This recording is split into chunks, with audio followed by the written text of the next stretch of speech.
InsyaAllah nampak Okay, boleh teruskan. Yang pertamanya persoalan biasa mana-mana orang pergi sertai bengkel penulisan ke apa, memang soalan dia macam yang saya sampai soalkan tadi lah. Adakah minat menulis ni kan? Jaranglah orang datang bengkel penulisan atau aktiviti penulisan ni dia kata tak minat. Jadi memang jawapannya iyalah kan, insyaAllah kat sini kan. Soalan yang selalu ditanya juga dalam mana-mana bengkel atau yang ikuti tentang penulisan, yang katanya apa faktor kita ni minat menulis. Boleh ke bawahkan lagi tak slide tu? Bukan slide PDF PDF. Sorry. Jadi apakah yang menjadi faktor kita minat menulis? Ini semua kena jawab sendirilah ni. Ini apa? InsyaAllah masing-masing ada jawapan dia kan?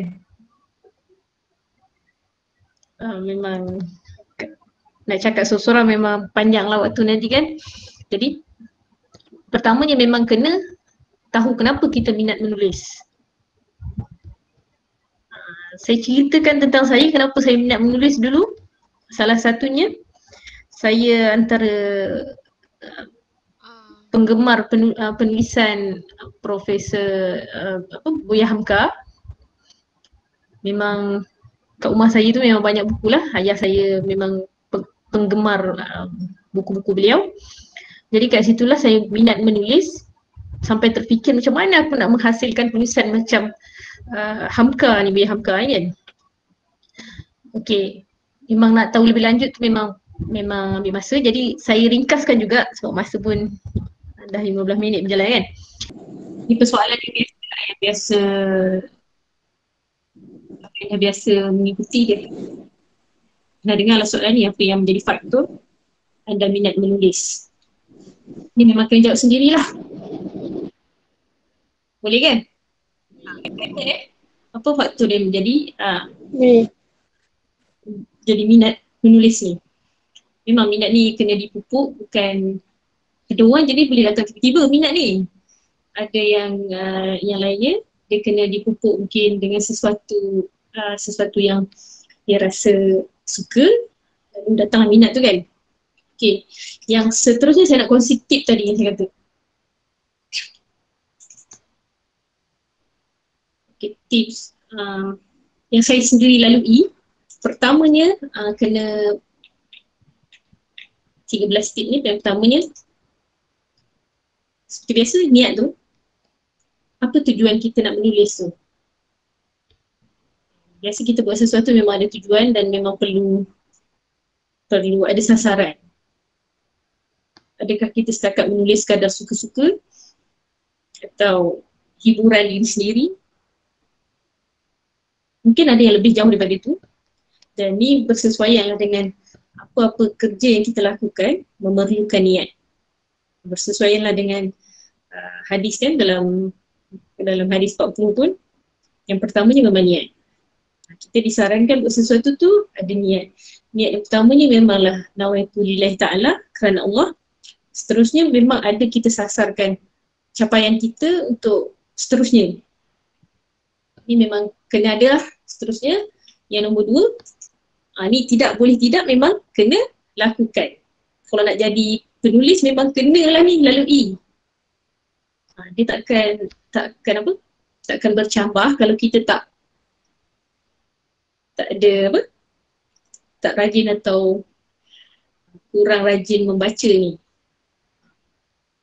Bukan nak kata membaca status di Facebook atau WhatsApp dia, tapi ambil bahan-bahan yang menambah kosakata kita. Itu yang kedua. Yang ketiganya, niche. Niche ni, kalau bahasa mudahnya, kita nak orang gambarkan kita sebagai apa. Minta maaf, saya cuba laju dan terangkan dengan ringkas dan laju. Tapi kalau tak faham boleh tanya kemudian insyaAllah.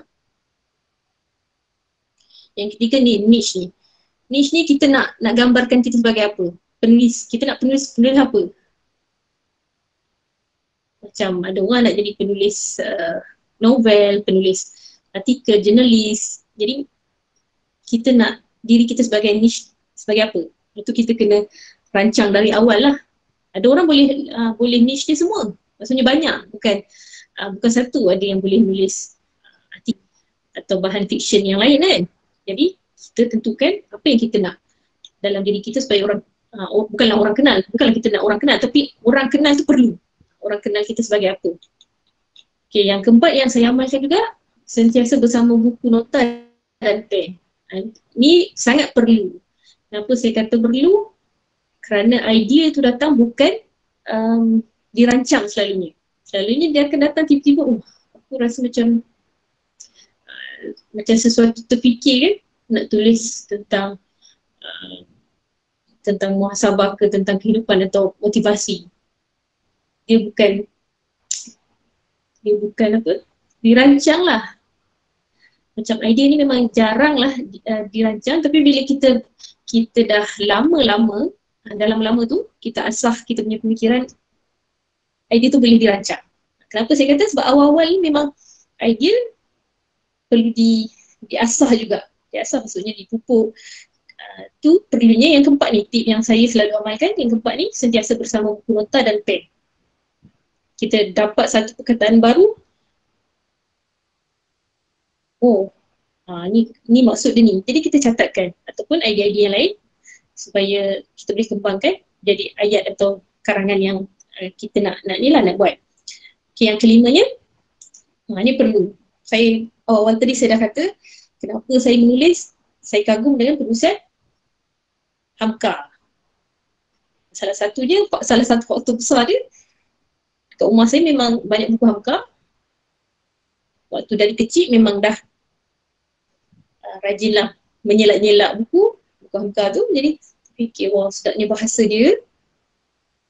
Jadi ada kan dekat diri kita ni idola tu, tapi kita ambil manfaat daripada apa diri orang tu ada, supaya kita dapat ikut kebaikan dia tu. Bahkan kita boleh buat lebih kebaikan daripada apa yang dia buat tu, insyaAllah. Itu yang kita nak. Seterusnya yang keenam. Yang keenam ni, segera mencatatkan idea. Itu saya cakap tadi, perlunya ada untuk apa?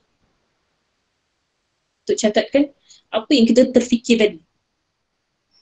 Memang selalu, lagi-lagi sekarang dah ada handphone kan, itu mudah lah. Cuma kadang-kadang kalau kat handphone ni, tak tahulah kalau terdelete ke atau apa ke. Tapi kalau kita menulis tu, dia ada satu, mungkin masa zaman saya dulu tak ada smartphone ni lagi kot. Jadi menulis tu dengan pen dan kertas lah. Tu masih boleh diamalkan lagi. Mungkin boleh jadikan balik norma baru untuk ketujuh. Ini jangan sesekali dilupakan, yang ketujuh ni. Yang saya tengok dan saya baca dari pembacaan saya, macam mana penulis-penulis hebat macam Buya Hamka ataupun antara lain yang penulis yang saya kagum macam Syed Qutb. Macam mana dia buat tafsir Fizilal kan. Macam mana dia boleh buat tafsir tu di penjara, dan macam mana bahasa-bahasa, dan mungkin ada yang belajar tafsir ke kat sini kan. Macam mana dia boleh buat dengan ayat-ayat yang sangat, bila kita baca tu rasa macam dekat di hati. Jadi kita tengok dari penulisan-penulisan yang orang yang terkenal sebelum ni pun, ataupun kita ambil yang dekat lah, dekat zaman Rasulullah pun, yang membuat hadis, yang menulis hadis. Imam Bukhari sendiri, bila dia sebelum menulis tu tak tersasar apa yang ditulis tu menjadi satu kebaikan dan manfaatnya, adalah kena buat. Yang ke-8 ni, bila kita dah dapat buat antara 1 sampai 7 tadi, teruskan dengan yang ke-8 ni, membina hubungan. Membina hubungan dengan siapa? Dengan penulis-penulis lain. Bukanlah kita nak bersaing. Memang banyak je di kalangan sesama penulis ni dia tak apa, tak, pendapat dia tak sehaluan. Macam mana kita tengok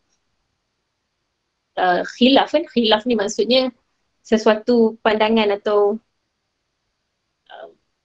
apa sesuatu yang disampaikan tu tak selari atau tak sehaluan. Dia tak apa, kita bina hubungan ni untuk kita tahu macam mana dia boleh mencapai tahap dia sampai yang sangat kalahkan dia ke, atau kita nak lebih hebat daripada dia ke. Itu boleh lah, boleh kita buat, boleh kita rancang, tapi bina hubungan ni supaya kita nampak mana hala tuju kita selepas ni dengan penulisan ni. Memang ada orang sekadar nak menulis untuk diri sendiri, lagi orang buat dalam blog. Bina hubungan dengan penulis-penulis yang dah sedia ada.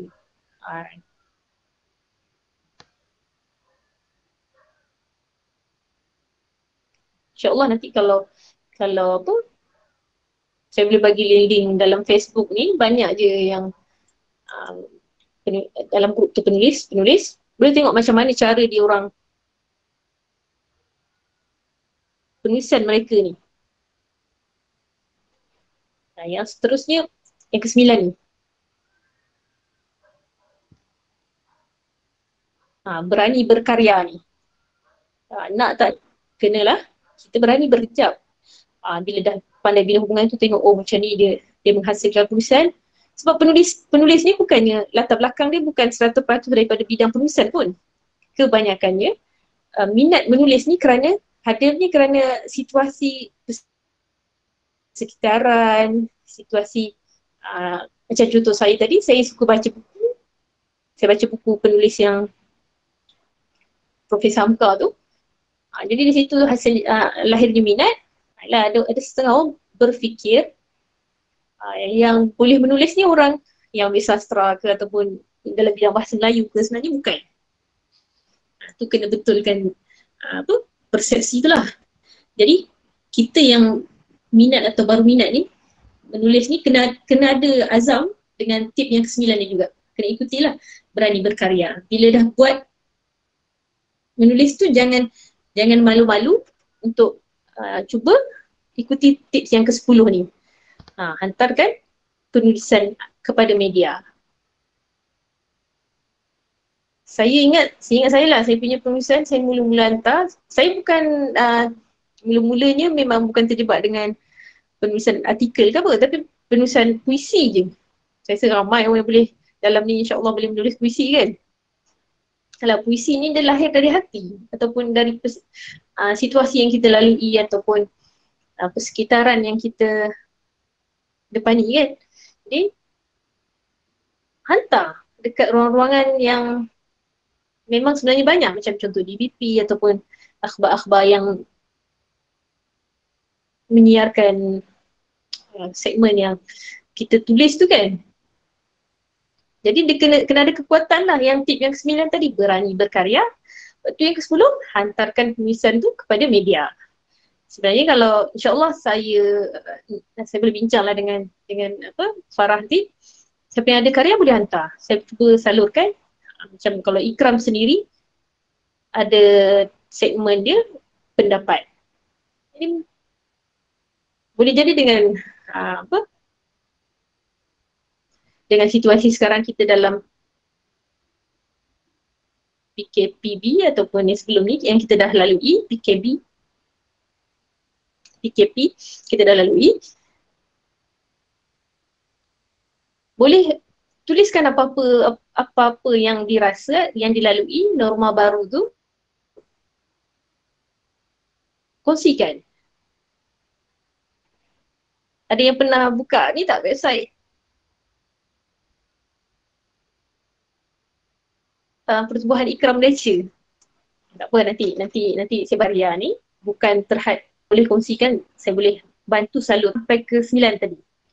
Jadi yang ke-10, hantarkan penulisan kepada media, dan yang ke-11, kongsikan penulisan. Kenapa saya kata kongsikan?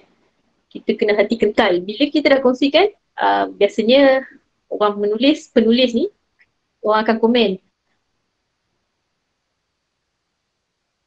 Orang akan komen, lagi-lagi kita letak kat status lah kan, ataupun kita dah publish, kita punya penulisan dah publish di media mana-mana, tu kita kongsikan penulisan tu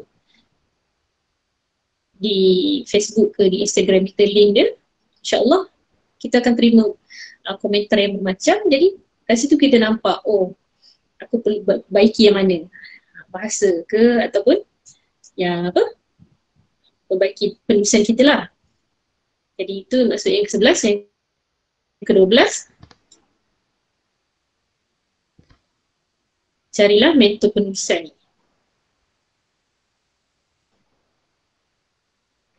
Tadi yang ke-5, idola. Idola dengan mentor ni lain. Mentor ni bagi saya macam satu tempat rujukan supaya kita ada kekuatan. Macam yang ke-11 tadi. 11 tadi kongsikan penulisan tu, bila ada orang kritik ataupun ada orang kecam ke, kita rujuk pada mentor. Apa yang perlu saya buat kalau macam ni? Ada setengah penulis tak berani, bukan tak berani, dia macam bila dikecam atau dihentam tulisan dia, dia tutup Facebook dia. Kenapa jadi macam tu? Nanti saya akan terangkan yang seterusnya. Ini dalam tips saya tak terangkan detail. InsyaAllah ada selanjutnya je lagi. Sempat lagi kan? InsyaAllah. Dan jadi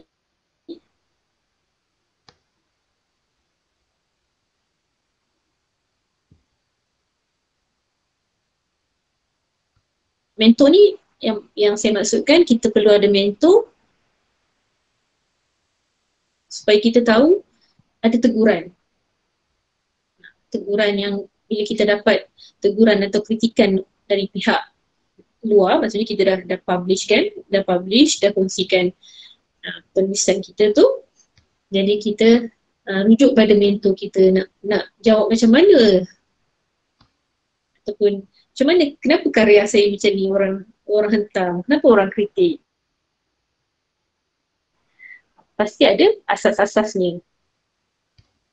Okey, yang ke-13, konsisten. Yang ke-13 ni sangat jarang penulis yang tahan. Remaja masa tahun 2003 saya bawa BSPM waktu tu, tak tahulah yang paling muda kat sini berapa tahun masa tu saya habis SPM 2003 okey. Masa tu anjuran Persatuan anjuran Dewan Bahasa dan Pustaka, dia memang tiap tahun buat Minggu Penulis Remaja, seminggu berkampung di Dewan Bahasa. Saya cari juga kawan-kawan yang sama mengikuti. Memang kita orang minat semua. Semua yang datang tu memang kena hasilkan satu karya supaya pihak penganjur dapat lihat, oh peserta ni memang minat. Tapi akhirnya masing-masing tak berapa konsisten ni, kalau bahasa Arab ni istiqamah lah. Istiqamah, tetap dan bersungguh-sungguh. Maksudnya dia bukan sekadar okey, aku dah pernah ikuti, aku dah siap satu, okey dah lah, okey dah publish satu dah. Tapi sebenarnya bila kita punya karya dah dipublish, kita akan ada satu rasa yang Masya Allah dapat sokongan ataupun semangat daripada orang yang membacanya. Itu memang biasa. Jadi 13 tip ni yang saya lalui memang kalau kita lihat yang lain, orang lain, penulis lain memang lain lah pula dia punya tip dia. Tapi ini yang saya. Kalau nak huraian lanjut tu, insya-Allah ada waktu saya akan lanjutkan lagi lah. Okay, seterusnya, poin yang kedua saya nak kongsikan.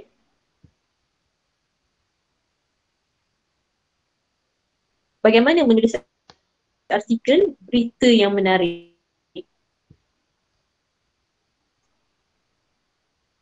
Boleh saya terangkan terus Okay, bagaimana menulis artikel atau berita yang menarik. Boleh teruskan slide. Jadi, macam mana dalam surah As-Saff ayat 2 kan? Allah katakan janganlah kamu mengatakan sesuatu yang tak kamu perbuat. Itu boleh dihujahkan lagi. Bukanlah sesuatu kebaikan yang kita sampai tu kalau kita tak perbuat, kita tak boleh sampai pada orang lain. Bahkan akan tetapi kita kena ada niat juga nak melakukan kebaikan tu. Kan mudah je sifir dia kan. Contohnya kita selama ni, contoh yang mudah lah, kita tak kita nampak ranting atau duri di jalanan. Perkara yang sangat mudah kan. Selama ni kita kita dah sampai kat orang lain. Sepatutnya kena angkat, kita alihkan supaya orang yang lalu tak terpijak atau apa kan. InsyaAllah kita kena buat. Kita ada niat untuk membuat macam tu juga. Walaupun kita dah sampaikan tapi kita belum perbuat. Jadi penulisan itu mestilah suci dan menyucikan kerana ia adalah ibadat. Dia jangan kita lari daripada konsep apa yang kita buat dalam kehidupan kita ni, biar tetap kita niatkan sebagai ibadah supaya dapat ganjaran yang baik daripada Allah Subhanahu Wa Taala, insya-Allah. Okey, yang ketiganya, penulisan benar yang ketiganya, penulisan yang benar mestilah bebas daripada unsur buruk. Yang macam mana dalam Al-Quran Allah katakan fahisyah. Maksudnya kita membuka ruang pintu maksiat. Contohnya kita dari tajuk tu macam-macam persepsi orang boleh buat kan. Kita tak nak sampai orang terfikir yang tidak-tidak. Jadi kita kena jaga penulisan kita tu dari awal-awal kita nak mencari tajuk atau ayat headline yang pertama tu, kita kena berhati-hati. Kita kena elakkan fahisyah ni. Yang seterusnya khata'ah ni, iaitu mengelakkan khilaf atau kekeliruan. Memanglah bila kita baca sesuatu tu pelbagai persepsi boleh diandaikan, tapi sebolehnya kita elakkan. Bila adanya berlaku kekeliruan ni, pelbagai persepsi orang akan nilai kita punya penulisan tu. Seterusnya perkara yang tidak senonoh. Jadi kita nak mengelakkan, selain itu kita nak mengelakkan lamam. Lamam ni terhapus daripada unsur kebaikan kerana berlebihan unsur kejahatan. Penulisan ni kita kena jaga supaya perkara-perkara yang saya sebutkan tadi tu tak berlaku. Kalau berlaku, yang buruk pun boleh menjadi jariah berpanjangan.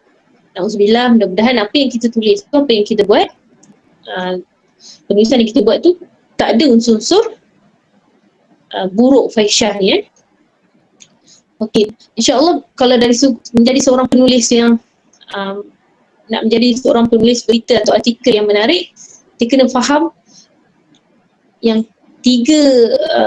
tiga poin besar yang saya nyatakan tadi. Yang ini yang pertama tadi, hujah yang nyata, kita kena jelas apa yang kita sampaikan tu berasas. Yang seterusnya, jadilah saksi kepada kebenaran, bukan kerana kita di pihak kita perbuat sesuatu yang jahat tu, kita carilah alasan macam-macam supaya tertutup, maksudnya supaya orang tak nampak kita punya kekurangan tu. Tapi sebaiknya kita jelaskan macam mana yang saya katakan tadi, jadilah saksi kepada kebenaran. Seterusnya panduan menjadi penulis yang benar tu. Bila kita dah dalami 3 poin besar yang saya kongsikan tadi ni, insya-Allah kalau betul-betul faham apa yang saya sampaikan tadi tu, kalau tak faham bagi tahu juga seorang tu saya yakin akan dapat menghasilkan penulisan yang menarik. Sebab ini dari 3 poin yang besar saya sampaikan tadi, dia berkait rapat dengan idea juga. Okey, saya teruskan lagi. Ini secara ringkasnya, siapa penulis, wartawan dan editor. Kalau nak kata semua orang boleh kita gelarkan penulis, tapi sebenarnya penulis ni adalah menurut Kamus Dewannya, menulis karya literasi yang asli, ini cerita, puisi, buku ilmiah dan sebagainya. Seterusnya menghasilkan skrip atau bahan daripada cerita asli, kejadian, novel, komik, ilmiah atau yang seumpamanya.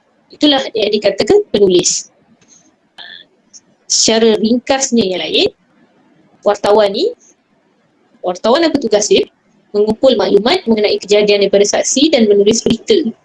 Menyelidik kejadian melalui temu bual, rekod awam, perpustakaan, internet, lalu menulis berita. editor pula terdapat berbagai kategori editor ni secara ringkas supaya nampak pasal penulisan-penulisan ni sikit. Terdapat berbagai kategori dia. Editor teks, tugasnya berbagi ketepatan fakta, bahasa, gaya dan format sebuah teks. Tidak ditugaskan untuk mengubah isi teks. Ni selanjutnya bila kita dah hantar karya, editor ni lah yang akan menilai kita punya editor ni lah yang akan melihat kita punya penulisan tu.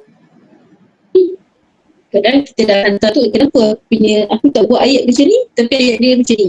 Dia memperbaiki ketepatan dengan rujukan-rujukan yang berkaitan dengan sesuatu yang ditulis.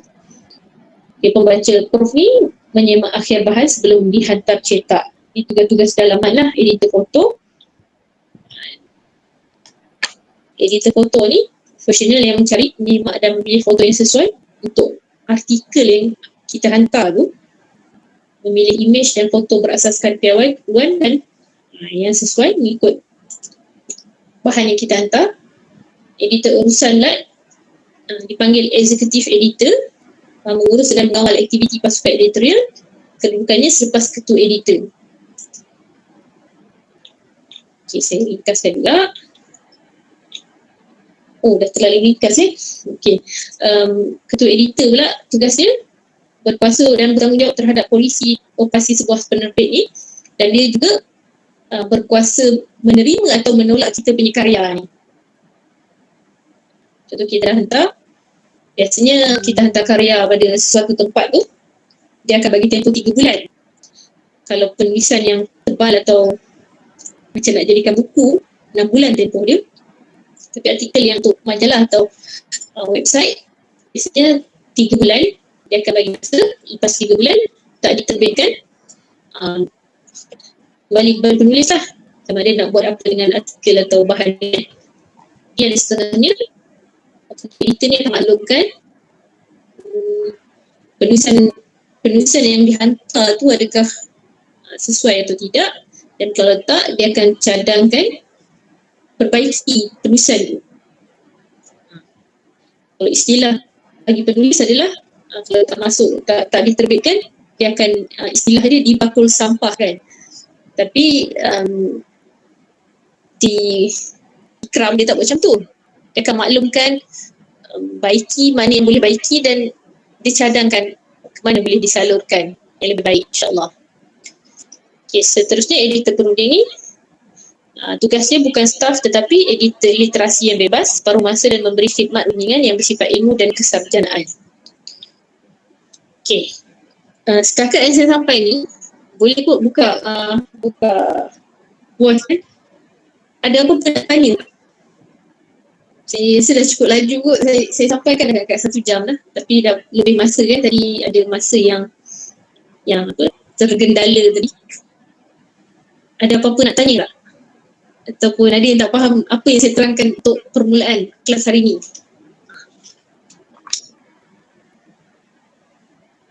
Ada yang tanya ke dekat soalan? Dekat ni, saya tak boleh nak baca.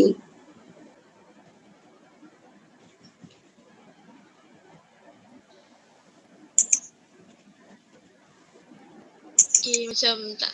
Okay. Tak ada? Tak ada apa nak tanya? Soalan, ada soalan apa? Ada.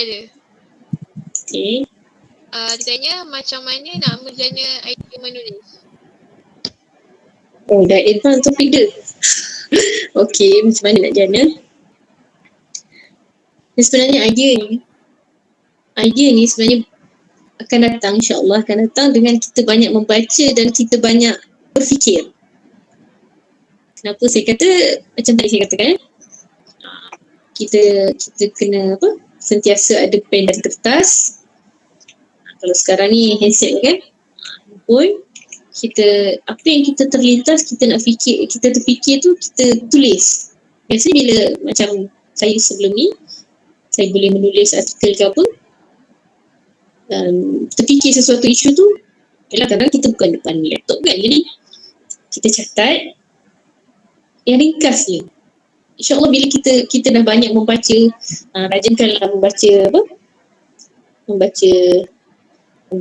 artikel-artikel atau bahan-bahan ilmiah walaupun kita bukanlah nak menulis bahan ilmiah, banyakkan membaca supaya kita asah kita punya fikiran tu bila duduk bersendiri ataupun kita nampak sesuatu kejadian, kita rasa kita nak tulis sesuatu. Idea ni memang awal-awal memang susah. Macam saya sendiri lalui, memang nak hasilkan penulisan yang memang kalau hantar tak ada kena kritik. Saya pernah pergi satu bengkel penulisan ni, kalau ada yang kenal penulis Zahra Nawawi, saya ingat saya tingkatan 4 kot, 16 tahun sekarang, 35 tolak 16 berapa berapa tahun lepas kan. Saya hampir tak konsisten, saya hampir rasa macam rasa kecewa lah. Nak datang bengkel tu kena siapkan satu novel. Tahu tak, satu novel tu buku surat. Saya simpan lagi saya punya novel tu, belum merancang untuk terbit lah. Saya dia nak novel tu dalam 150 muka surat, kisah tentang kehidupan. Habis bila dalam kelas dia 3 hari, seingat saya 3 hari. Masa tu hari cuti, Jumaat, Sabtu, Ahad. Memang dalam kelas dia menangis lah. Saya rasa sekarang tak ada kot buat kelas macam tu lagi, kelas penulisan. Jadi bila datang kelas tu memang kita dah confident kan, kita dah minat, kita dah ada matlamat kita nak jadi penulis walaupun bukanlah dalam bidang kita punya pengajian bukan dalam bidang penulisan. Saya pun dulu bukannya ambil bidang sastra ke bahasa, saya bahagian sains suling. Jadi rasa macam memang kena kritik habis-habisan.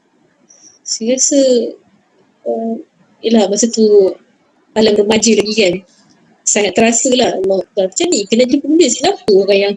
Tapi waktu tu mungkin latar belakang saya juga sebab saya minat membaca karya Hamka.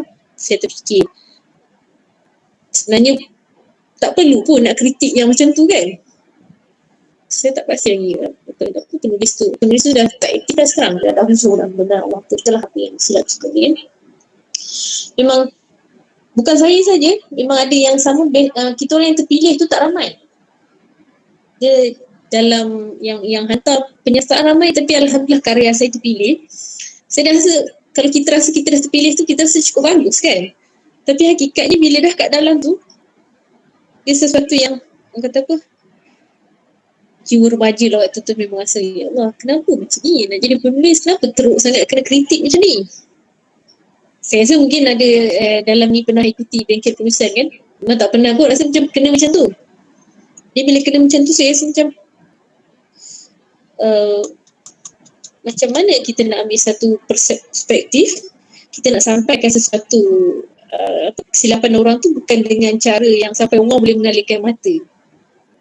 Jadi bila saya terfikir macam tu, sebenarnya itu berkait rapat dengan idea lah. Bila saya fikir macam tu, penulis Hamka dengan mungkin ada yang pernah baca novel dia kan, novel Merantau ke Delhi, banyak lagi yang lain, Ayahanda, macam penulisan dia biasa tapi menusuk. Jadi saya nak kaitkan dengan cerita saya tadi, aku punya karya dah terpilih tapi bila duduk dalam tu kena hentam macam ni, memang down jugalah. Macam saya kata tadi, jiwa remaja kan, pernah lalui jiwa remaja tu. Bila kena macam tu, sebenarnya tak patut macam ni. Kita nak jadikan penulisan penulisan tu, maksudnya orang yang nak minat menulis ni, bukan sesuatu yang orang rasa kena kritik sungguh-sungguh, kena hentam sampai orang menangis baru ada kekuatan. Mungkin itu cara orang dulu lah kan. Saya tak tahulah sekarang, saya tak ada, insyaAllah tak ada lagi kot macam tu. Saya dah banyak tengok, tak ada saya rasa dalam bengkel tulisan macam tu. Jadi sebenarnya idea tu bila kita banyak membaca, dia akan banyak hadirnya insyaAllah. Saya harap saya dah menjawab soalan tu. Idea ni memang kena dijana supaya dia akan berterus hadir. Dia dengan berpandukan tip-tip yang saya kongsikan tadi, salah satunya adalah kita minta ke Allah, ya Allah bagilah aku idea yang baik supaya boleh menulis sesuatu yang baik, supaya orang membacanya menjadi lebih baik. Mudah aja konsep dia kalau kita nak cipta pahala lah. Kita nak menjana pahala juga kan. Dan macam saya kata tadi, kita buat sesuatu tu biar jadi ada ganjaran pahala daripada Allah SWT, insyaAllah. Jadi pupuk dari sekarang insyaAllah. Boleh ya? Okay. Ada apa-apa soalan yang lain?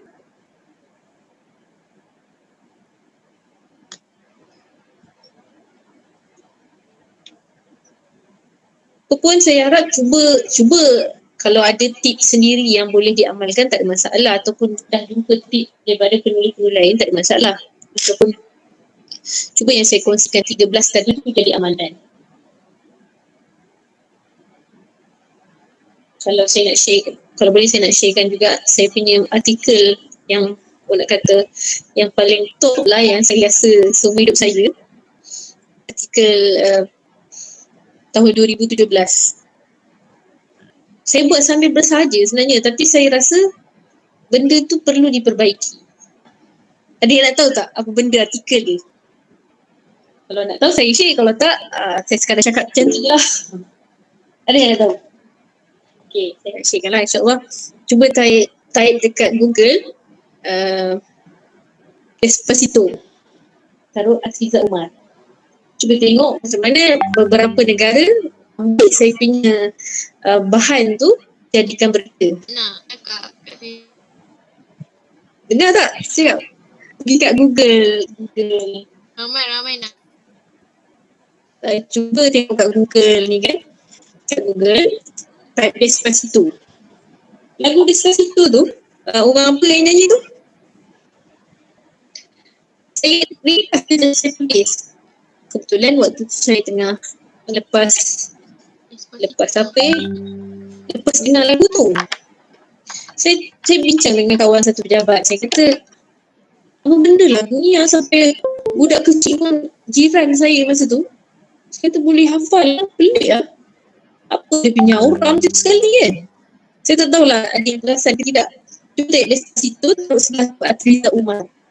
Keluarlah berita artikel tu dalam bahasa negara-negara lain juga. Jadi bila saya terfikir satu je, bila saya, macam saya kata tadi kan, persekitaran. Saya pelik, budak-budak kecil umur 4 tahun dah boleh hafal benda tu. Nak suruh hafal ayat Quran tu susah kan. Saya pun macam, bila saya tengok sendiri ayat tu, tanya kawan yang faham tu juga, dan sambil tu Google Translate. Subhanallah, maksud dia sangat teruk. Macam sesuatu yang menggalakkan fahisyah tadi kan, perbuatan yang mungkar. Jadi bila saya terfikir buat artikel tu sangat ringkas. Nantilah kalau ada kesempatan saya share artikel tu. Memang ada dalam hard disk lama tu sebab baru tukar laptop kan. Jadi bila saya tersentak lah, budak umur 4 tahun boleh hafal lagu orang barat kan. Latih ni. Saya pun, kalau nasyid kita pun susah nak suruh anak-anak, budak-budak ni hafal kan. Jadi saya buat sangat ringkas dan dalam kurang tempoh 24 jam lagu tu diharamkan di Malaysia. Saya kata satu hari berapa kali ulang lagu tu. Itu saya rasa macam, ya Allah, mudah-mudahan tu jadilah jariah kebaikan untuk diri saya kan, dan orang yang sedar akan benda tu. Cubalah tengok. Itulah yang saya rasa, kita nak penulisan kita ada impak, ada kesan tu, kita kena tengok balik. Pertama, yang saya kongsi tip tadi lah, kita niat kerana Allah, mudah-mudahan apa yang kita buat tu memberi kesan. Memanglah orang kata, lah lagu sebelum ni banyak je yang berunsur lucah kan. Macam saya pun tak berapa tahulah. Banyak lah yang kata, lah lagu, kenapa benda ni nak bertikai kan? Alah, bukannya kita cakap bahasa Melayu pun. Memanglah kita tak cakap bahasa Melayu kan. Dengan nyanyi lagu tu, lagu orang tu kan, yang Despacito tu.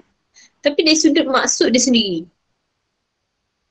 menggalakkan benda yang maksiat. Jadi memang ada juga yang kena kecam. Kalau baca komen-komen memang banyak juga yang kecam. Ada yang saya hantar personal dekat Facebook. Tapi hakikatnya benda tu kita kena depani sebab kita tahu lebih banyak lagi apa manfaat orang lain dapat, maksudnya kesedaran dari penulisan kita tu, dan yang kritik tu normal. Tapi bila dah jadi penulis dan dah tersiar tu, kita kena sedar sesuatu kebaikan yang kita sampaikan memang akan dikritik. Macam mana Rasulullah katakan, akhir zaman tu bila kita sampaikan kebaikan, orang akan menidakkannya atau memperlekikannya. Jadi kita kena bersedia lah daripada macam tu. Banyak yang kecam. Saya perhatikan memang banyak yang kecam, memang bukan kata banyak je lagu lain yang menghina lah apa semua lagu sebelum lagu apa yang sebab. Dia kata yang lain tu saya tak perasan. Saya perasan kesedaran saya sebab macam mana budak 4 tahun boleh hafal lagu tu, dan macam mana lagu tu boleh macam apa orang kata lah, kalau kita nak lah kita punya apa suasana persekitaran kita tu yang baik dengar kan, dia boleh jadikan lagu tu macam dah sebati kan. Memanglah kita tak faham bahasa orang yang menyanyikan tu, tapi dari satu sudut kalau dilihat daripada bahasa tu juga, benda yang lucah tak mustahil lah benda tu akan jadi biasa juga dalam masyarakat kita. Jadi apa pun kita buat, ingatkan balik apa kesan pada masyarakat, apa kesan pada kita nak kesan yang baik lah, impak yang baik pada masyarakat supaya kita dapat jariah kebaikan ni. Itu saya punya pengalaman lah, pengalaman yang paling, bukan nak kata seronok tak seronok jugalah, walaupun banyak juga waktu tu media tanya kat saya, telefon kan, betul ke buat artikel macam ni, kenapa tak kaitkan apa lirik lagu yang lain. Saya cerita yang benar, macam tadi saya kata, saya terkejut kerana situasi tengok budak 4 dia search lagu tu di Google Translate. Alhamdulillah, lucah dia punya masuk dia semua kan.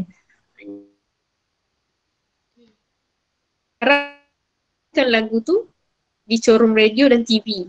Kalau tak, memang selalu dengar. Itu saya sangat bersyukur, mudah-mudahan jadi jariah kebaikan lah. Cuba menghasilkan satu artikel yang simple tapi berimpak. Contohnya, boleh tak nak bagi assignment? Ada lagi pertemuan nanti kan? Farah ada lagi kan? Ada. Buat artikel yang sangat ringkas seperti kesan orang menghadapi ini. Kesan. Kita cerita yang realiti. Boleh tak buat artikel ringkas dalam 100 patah perkataan atau 2 patah perkataan? Kita sama-sama semak.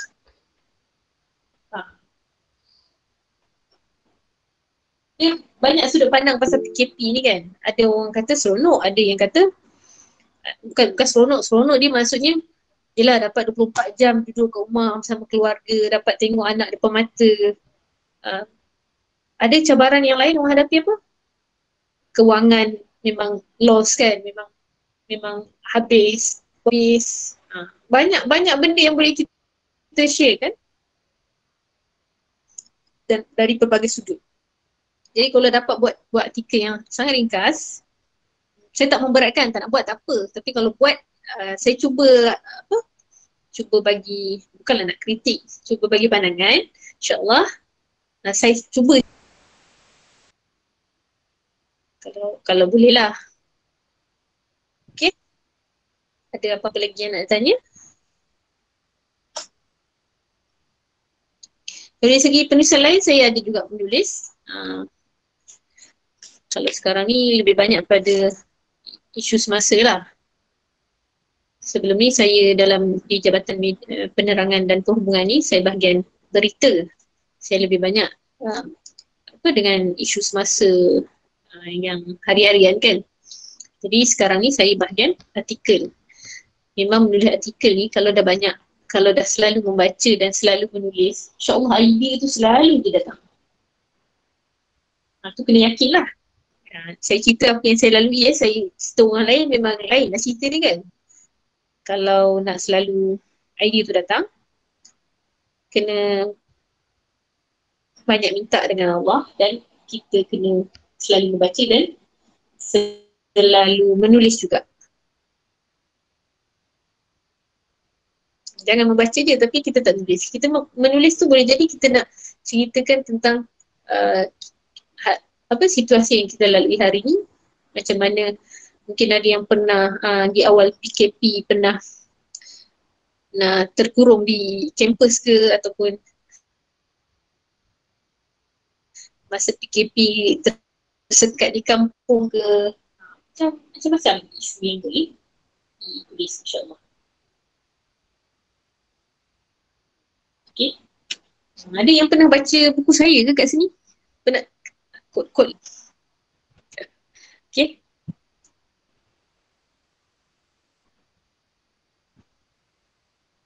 Okay, Farah. Boleh teruskan? Okay, ada. Ada satu soalan.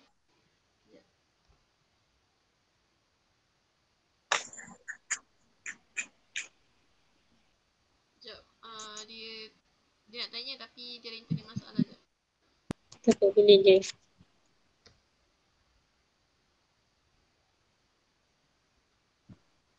Tapi sekarang kita kena percayalah siapa yang menguasai informasi dan media ni, dialah yang menguasai dunia.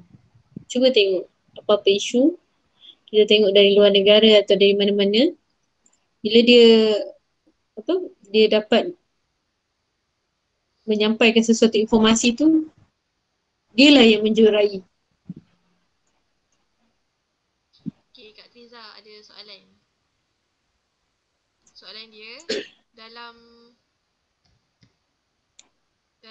internet, dekat mana boleh kita baca cerpen sebagai sumber inspirasi untuk menulis?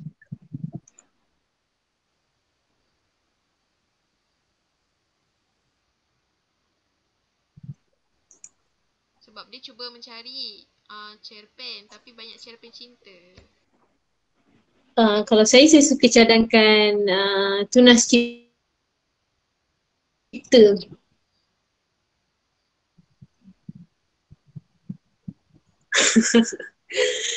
Okay, kalau saya suka cadangkan pergi ke Dewan Bahasa, ruangan dia punya majalah. Dengar tak? Dewan Bahasa, ruangan majalah dia, majalah Tunas Cipta. Tunas Cipta. Majalah Tunas Cipta ni memang dalam dia banyak artikel. Kalau satu lagi, kalau penulisan yang bagus saya suka baca juga, Harun. Baca dekat dia punya website Nisa Harun.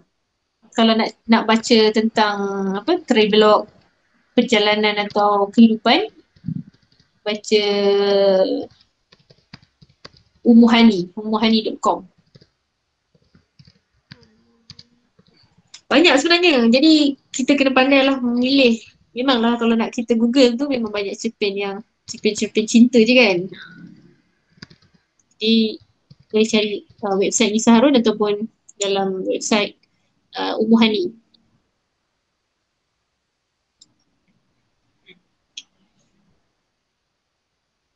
Okay, ada soalan lagi?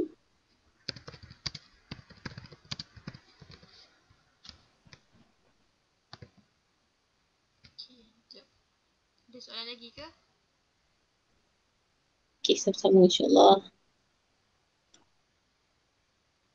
Okay, Kalau tak ada, kita akan ada sesi kelas yang seterusnya. So boleh tanya lagi soalan dekat Kak Atriza. So